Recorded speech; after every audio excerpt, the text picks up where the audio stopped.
centelleo, que va a ser un capítulo aparte, no lo vamos a tocar ahora, eso lo vamos a tocar cuando veamos instrumentación BCT, en medicina nuclear, ¿ok? Pero hoy día vamos a tratar todos estos menos el de centelleo.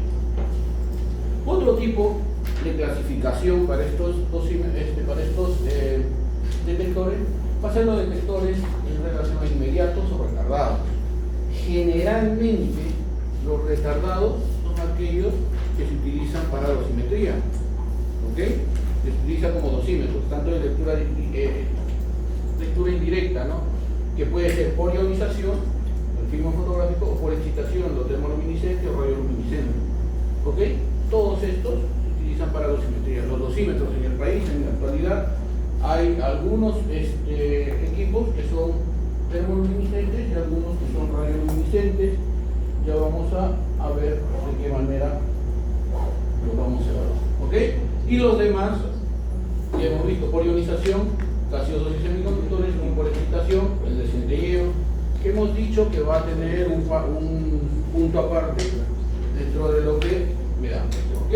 Entonces, cualquiera de estas dos clasificaciones es el que puede venir en examen. Dentro de los detectores gaseosos, vamos a tratar esta primera parte, gaseosos, puesta, ¿no?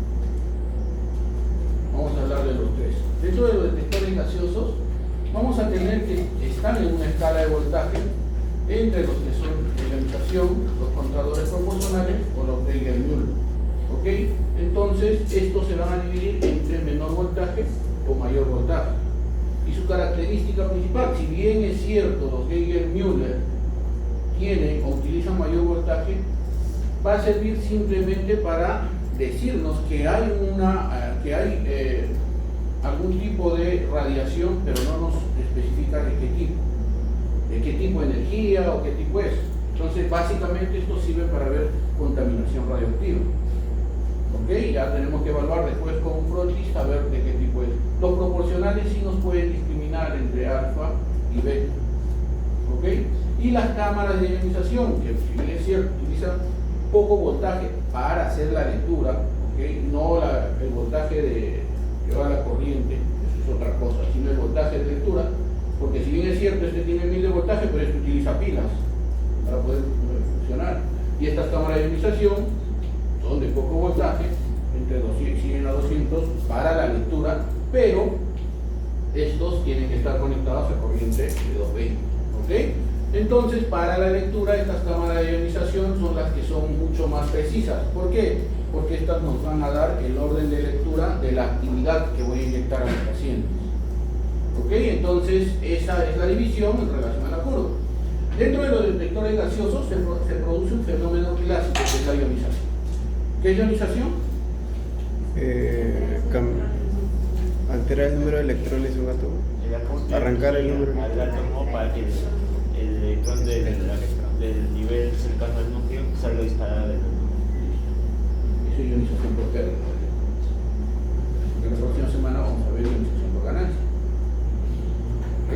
Un ion positivo. Ahorita vamos a ver ionización con pérdida, ¿no? Tiene un fotón en el orbital más externo y esto retira un electrón. Queda el átomo ionizado. Entonces, lo que va posteriormente a esto se va a ser producido dentro de un lugar, por eso es que se llama detectores gaseosos. ¿Ok? Este recipiente va a ser cerrado, sellado, y dentro del cual va a haber un gas. ¿Ok? Dentro de la pared interna va a haber un electrodo y un filamento central. ¿Sí? O sea, este filamento central es el que va a recibir todos los electrones y posteriormente convertir esta cascada de electrones hacia un tipo de lectura. Los electrodos van conectados a una fuente de alimentación y un amperímetro, ese es el que nos va a dar la lectura. Y al aplicar una diferencia potencial a los electrodos, el amperímetro registra el paso de corriente eléctrica, tanto más intensa cuanto mayor sea la ionización. O sea, el fenómeno es, viene un fotón, ya sea gamma, o viene un emisor beta, o un alfa, dependiendo de qué tipo de nuestro electrón, esto hace o provoca una ionización, provoca que haya una cascada de electrones, o sea, a mayor ionización, mayor lectura. ¿Ok? y también se da cuando mayor sea el voltaje. Entonces, lo que les comentaba, ¿no? Otra vez la curva, las regiones en las cuales, de acuerdo al voltaje, ok, pero básicamente lo que se tiene es esto.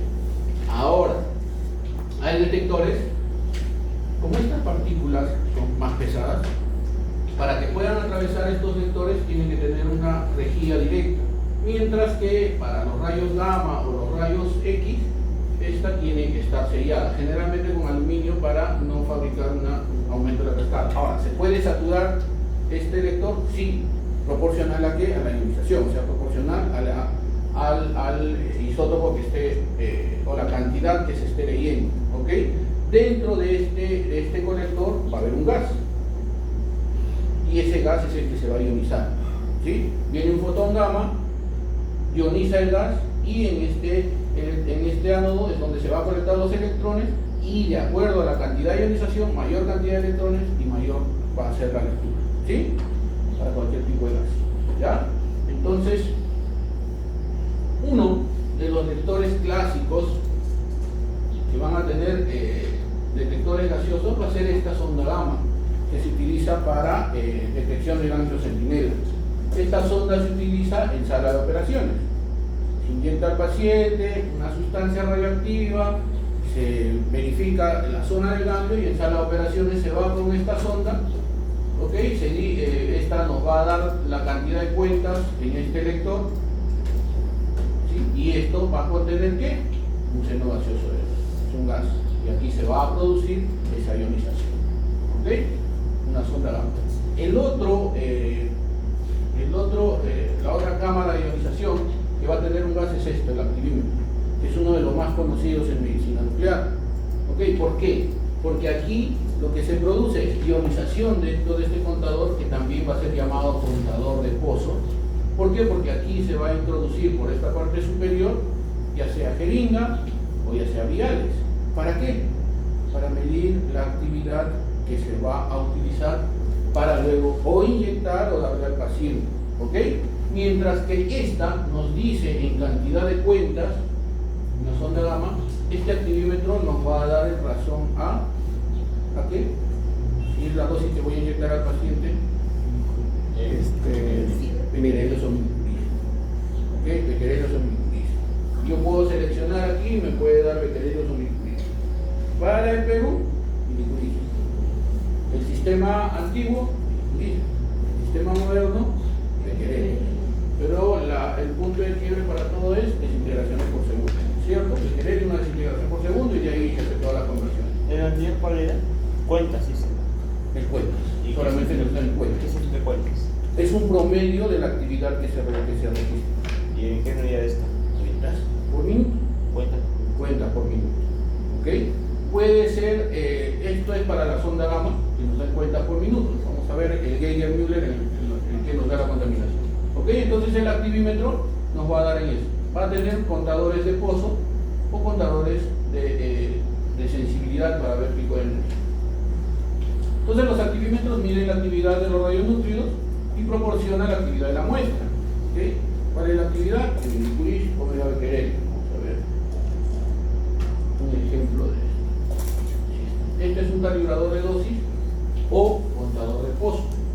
Por esta parte de acá se va a introducir la muestra a leer, ya sea una jeringa o ya sea un vial.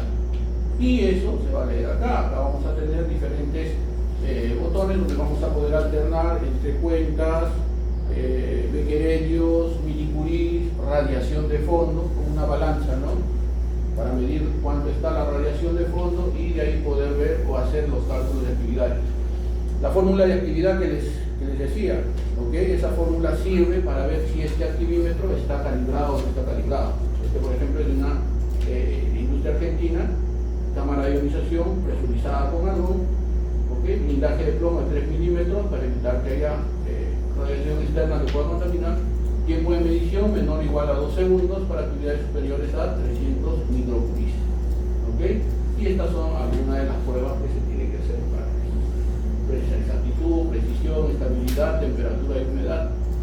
¿Ok? Estos tipos de detectores tienen que tener mucho cuidado con que se golpeen, porque el aire está presurizado.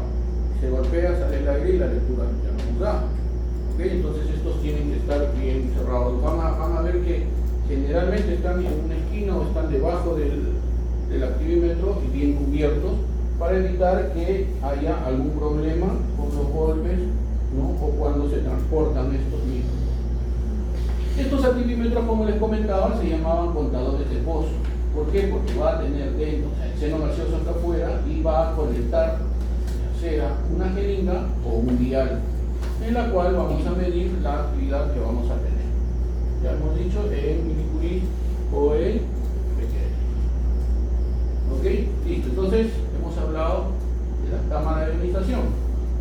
Ahora vamos a hablar de los contadores proporcionales. ¿Ok? Los contadores proporcionales generalmente tienen argón, mayor sensibilidad de la cámara de ionización y menor que los Geiger-Müller. ¿Sí? Entonces, estas ya nos van a dar, van a servir para detección ambiental. Generalmente estos no se utilizan en los servicios de medicina nuclear, sí en los de ciclotrón o en los de reactores nucleares, ¿okay? O en algunos servicios sí hay un monitor tipo contador proporcional, ¿okay? Que nos va a medir la cantidad de radiación ambiental.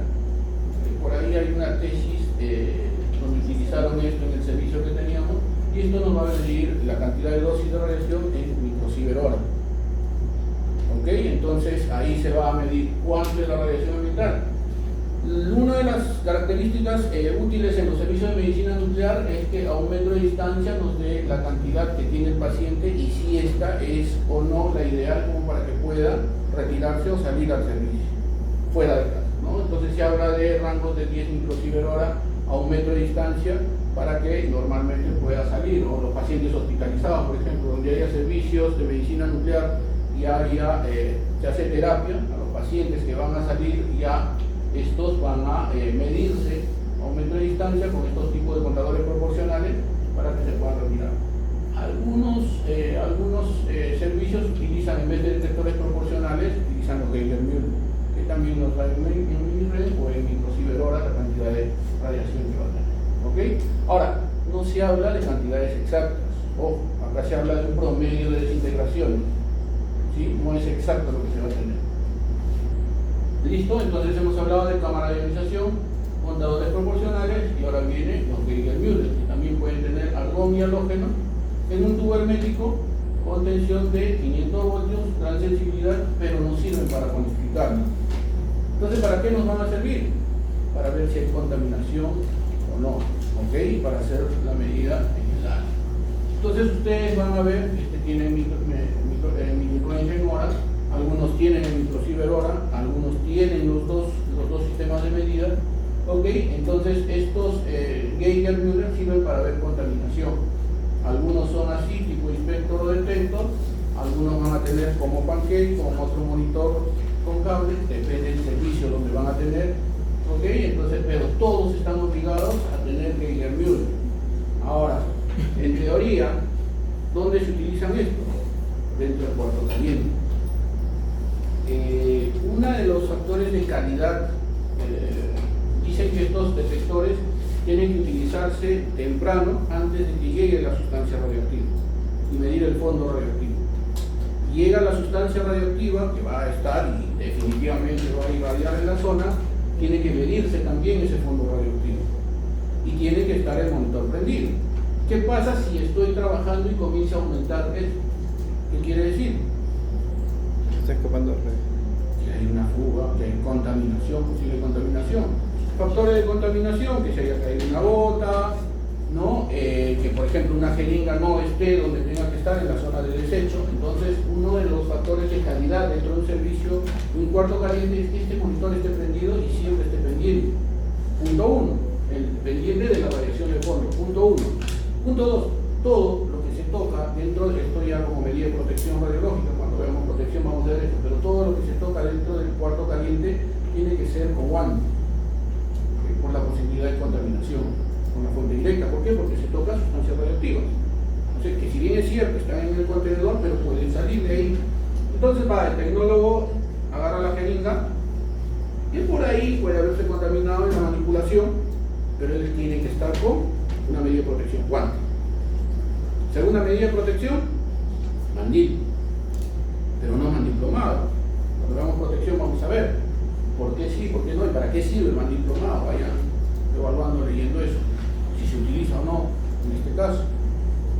Ok, entonces el mandil o la bata, que le llamamos, ¿no? Porque esto es un laboratorio de producción de isótopos, eso va a ser una medida de protección radiológica. Y cuando ya dejamos de manipular las sustancias radiactivas en el cuarto caliente, nos retiramos el guante. También tienen que aprender a cómo retirarse el guante. Y cuando termina de hacer su proceso en el cuarto caliente y se va a retirar, pasa por el monitor y se mide las manos. Se mide las manos. Para eso también sirve el monitor del electromiodo. Entonces, si ustedes en su práctica van a tocar o les dicen que pasen algo, lo ideal es que tomen guantes.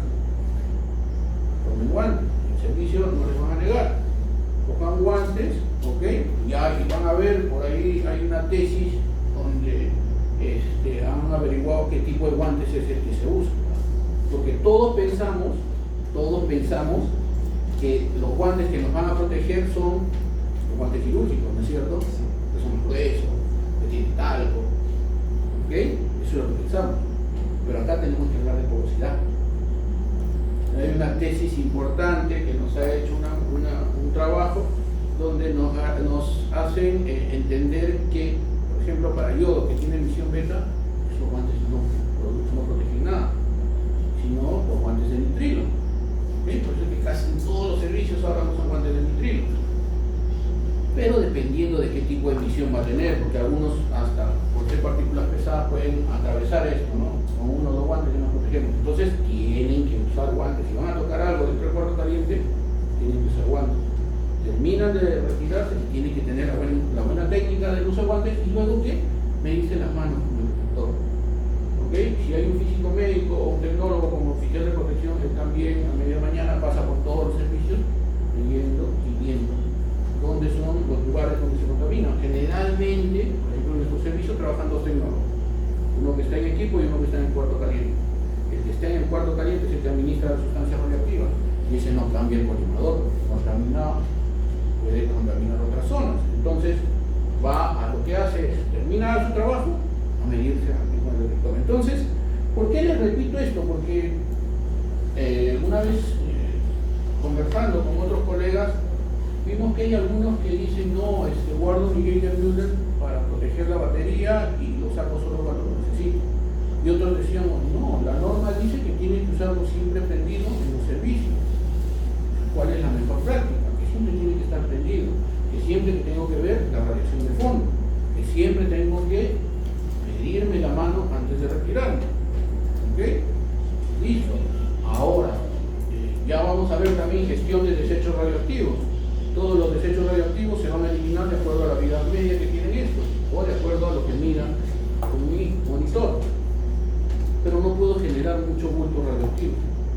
Entonces tengo que medir los guantes que me retiro, si están contaminados, a desecho radioactivo. Si no están contaminados, a desecho biológico. ¿Cómo me doy cuenta? Geiger-Müller. ¿Ok? Entonces es importantísimo el uso de Geiger-Müller en el servicio. Y han visto, dentro de un servicio vamos a tener de los 3 detectores gaseosos, mínimo 2. El activímetro y el Geiger-Müller. Los proporcionales, algunos servicios lo tienen, otros no. ¿Okay? Otros utilizan los Geiger-Müller y hacen la conversión de Milli-Röntgen a microsieverora, pueden hacer la medida. ¿Okay? Pero es importante que al menos los detectores gaseosos tengamos 2 en los servicios de medicina nuclear y estos estén calibrados. Esa es otra razón importante. El IP, dentro de la norma, te dice que todos estos equipos tienen que estar calibrados. Estos se mandan a calibrar al IP. ¿Ok? O otra manera de no hacerlo es comprar fuentes y uno mismo hacer los controles dentro de los servicios. Ustedes van a conocer si hacen eso o no dentro de la práctica. ¿Ok? Van a ver, eso también es algo que tienen que ver, que estos tienen controles periódicos de calidad. ¿Ok? Cuando no tiene periodos de calidad, el factor va elongándose y la lectura no va a ser la misma, entonces ahí pueden haber algunos problemas. ¿Ok? Entonces estos también tienen que hacer. ¿Qué pasa si no tienen controles y no van al IP una vez al año a hacerse los controles de calidad? puede ser que tengan muestras patrones en el servicio y con eso dentro del servicio se hagan los controles. Eso también tienen que conocer, ¿ok? Con fuentes de vida media larga. Entonces, ya hemos hablado de gaseosos, semiconductores, que se me iba, vamos a tocar. Ahora vamos a ver con los detectores químicos.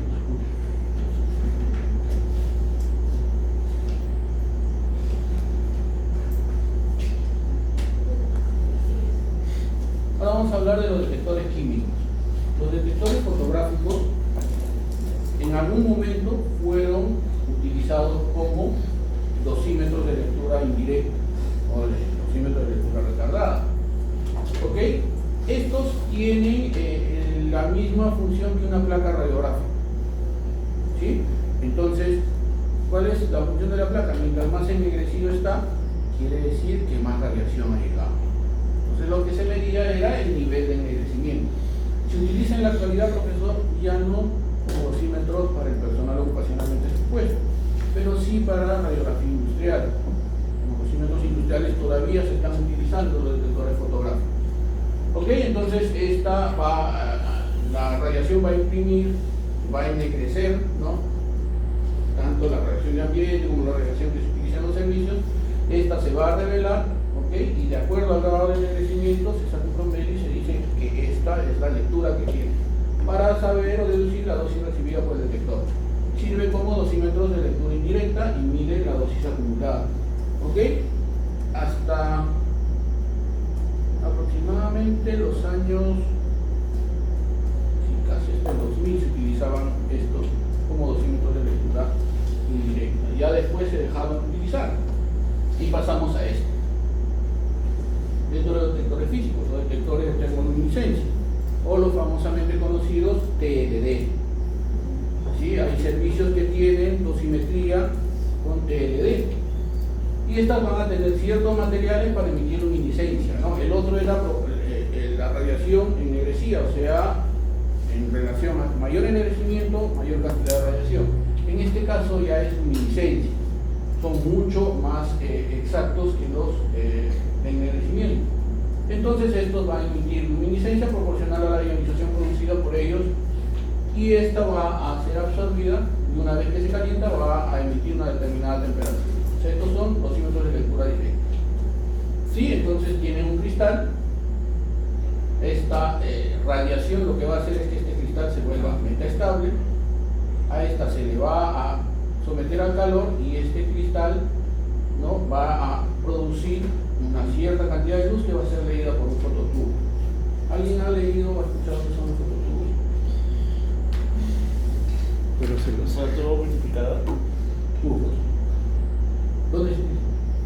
¿En TC? Amplificador de intervencionismo. ¿Dónde más? TC. En tomografía, los detectores. ¿Dónde más? Los digitalizadores. Los digitalizadores, no, los conversores, ya los digitalizadores, no la pantalla, porque la pantalla es plana. Cuando tú pasas la pantalla por un digitalizador, estos tienen también fototubos. Porque lo mismo, estos fototubos convierten este fotón de luz, aumentan la señal. Dentro del fototubo van a tener un componente que se va a llamar dínodos, y esto lo que va a hacer es aumentar esta señal de luz. Y acuérdense de esto cuando vemos medicina nuclear, porque esta va a ser la característica importante que hace que la medicina nuclear todavía sea de detección analógica. Ya cuando se cambian estos fototubos hacia detectores directos, digitales directos, va a ser de lectura digital. Pero todavía se vienen utilizando. Entonces, también estos detectores de TLD pasan por este sistema. O sea, cada dosímetro tiene que ser leído al final del mes. Voy a mi servicio, estoy trabajando, dejo mi dosímetro y me cambian otro, ¿no es cierto? Y luego esto lo leo. Había una duda sobre si hay los suficientes lectores como para que me entregue mi dosimetría. Había la duda si leían o no los dosímetros o promediaban, ¿ok? Entonces, tanto los TLD como los lectores fotográficos se utilizan como dosímetros personales, ¿ok? Y estos tienen que ser usados en el pecho. ¿Por qué? O pueden ser usados en el cuello.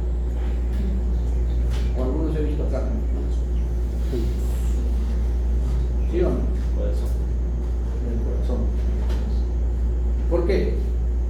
¿Lo puedo cambiar de la posición? Sí, no, ¿qué? ¿En qué dosis nos da la lectura de simetría? ¿Se acuerdan? No, milisievert. ¿Cuánto es la dosis en cuerpo entero? El límite de dosis en cuerpo entero para el trabajador ocupacionalmente expuesto.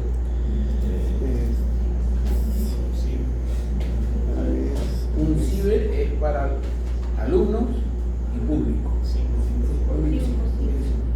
5 en promedio y 20 como máximo.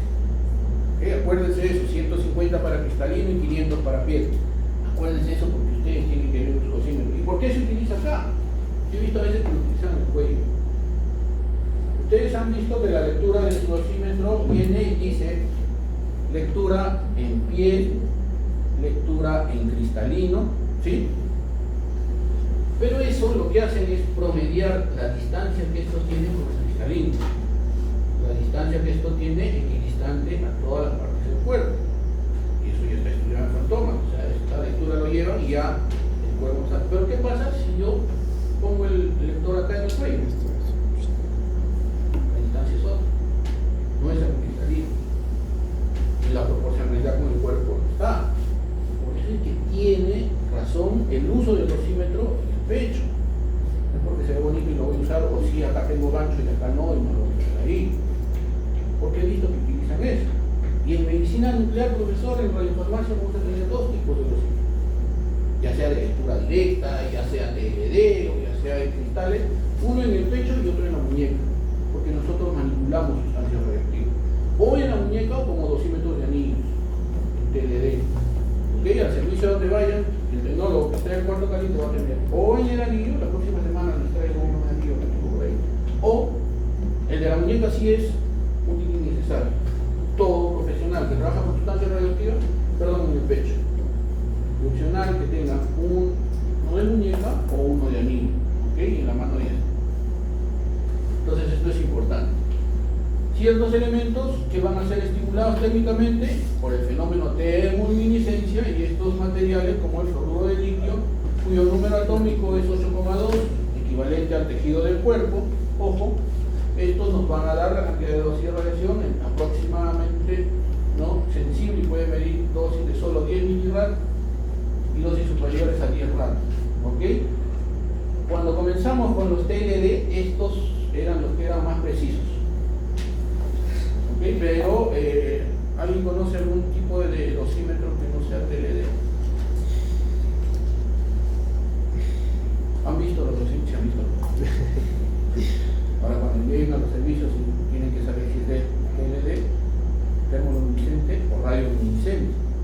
Tienen que saber, porque de acuerdo a eso vamos a saber cuál es el límite mínimo que estos valen, ¿no? Fluoruro de calcio, también otro tipo de cristal para estos dosímetros de lectura directa. ¿Ok?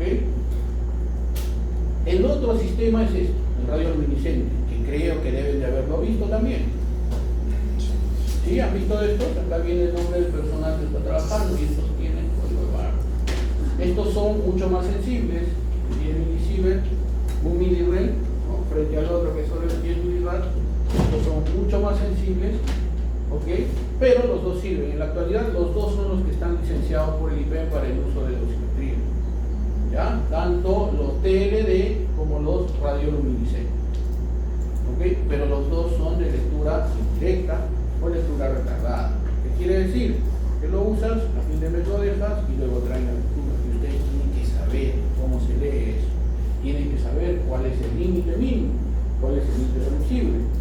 Piel, cuerpo en piel, en cristalino y en cuerpo entero. ¿Ok?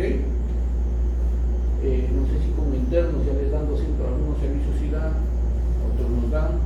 Algunos tenemos dosímetros de lectura directa, ¿okay?, que proporcionamos a los rotantes. Entonces vamos a ver.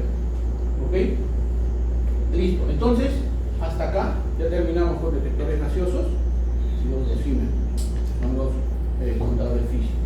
Lo otro va a ser ya el cristal de centelleo. Esto es un adelanto nada más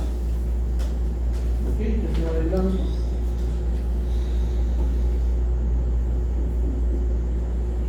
Eso lo vamos a ver la siguiente clase. El centelleo no. Centelleo. Centelleo vamos a ver cuando hagamos medicina nuclear. Ahí. Porque todo lo que es medicina nuclear está en relación a los contadores de centelleo. Entonces tenemos que tener un capítulo aparte porque la cámara gamma tiene un cristal, el PET tiene otro cristal, en la historia vamos a ver cómo se ha ido cambiando todo eso. Tenemos que hacer un estudio básico de cristales de centelleo, ¿ok? Por eso solamente ahora vamos a ver detectores hasta acá. Cristales de centelleo en radiofarmacia no vamos a ver, ¿ok? Los otros detectores dentro de los físicos, los semiconductores, ¿ok? Se pueden considerar como cámara de ionización, pero estos ya no tienen gas, sino tienen un sólido, cristales de germanio con silicio. ¿Cuál es la diferencia frente a los otros gaseosos? En que estos sí nos van a dar resolución energética, ¿ok? Pero esto se servirá o lo usaré en algunos servicios, no. Esto solamente lo tiene la unidad en los oficiales reguladores, ¿no? Ya sea OTAN o IPEM. Entonces, cuando ellos van al servicio, van con un contador de detector semiconductor. ¿Por qué? Porque ellos van leyendo y van viendo y dicen, acá hay contaminación. Y saben con esto de qué tipo es. O sea, dice, va leyendo y dice 350, 360 de energía. ¿A qué corresponderá esa contaminación? 350. 350 o 360 de pico de energía. El detector lo dice. ¿A qué corresponderá? ¿Qué pasa? Que ustedes están en el servicio y dicen, tiene un rango de energía de 350 a 360 más o menos. ¿A qué isótopo corresponde? ¿Cuál es el pico de energía en tecnecio? 140 kiloelectronvoltios. Les dije, eso tiene que tener en su cuaderno, la primera parte. Tecnecio 99, 140 kiloelectronvoltios. Yodo 131, 364 y 608 kiloelectronvoltios. Flúor 118, después de la aniquilación. 511 kiloelectronvoltios. Eso tienen que saber. Viene la entidad reguladora y dice, tengo energías entre 350 y 360. ¿A qué corresponde? Yodo. Yodo. Entonces hay contaminación de yodo. ¿Ok? O estos detectores se los dejaron después de un panamericano. O sea, esto trajeron de los panamericanos, lo pusieron en los aeropuertos y con eso veían si están cayendo o no alguna sustancia radioactiva y después lo dejaron para la entidad reguladora. Entonces, como dice acá, ¿no? Estos no tienen gas, tienen un cristal sólido y estos van a poder diferenciar energías. El problema es que es muy costoso, por eso es que no se utilizan en los servicios de medicina nuclear. ¿Ok? Son muy costosos, pero diferencian energía. Va a la entidad reguladora y dice, no, tengo energías de 140 kiloelectronvoltios. ¿A qué corresponde? Tecnecio. Entonces tengo que entender que hay contaminación de tecnecio. Porque con el Geiger-Müller simplemente va a salir que hay contaminación. Lo cuantifica. Es alto, no sabe qué tipo de energía es. Pero ¿cómo puedo saber? Ya una práctica es hacer un frotis, un hisopo a la cámara gamma y la cámara gamma sí nos tiene un contador de energía. Entonces ahí sí voy a saber. ¿Ok? Y las temperaturas de estos muy bajas, usan nitrógeno líquido para esto.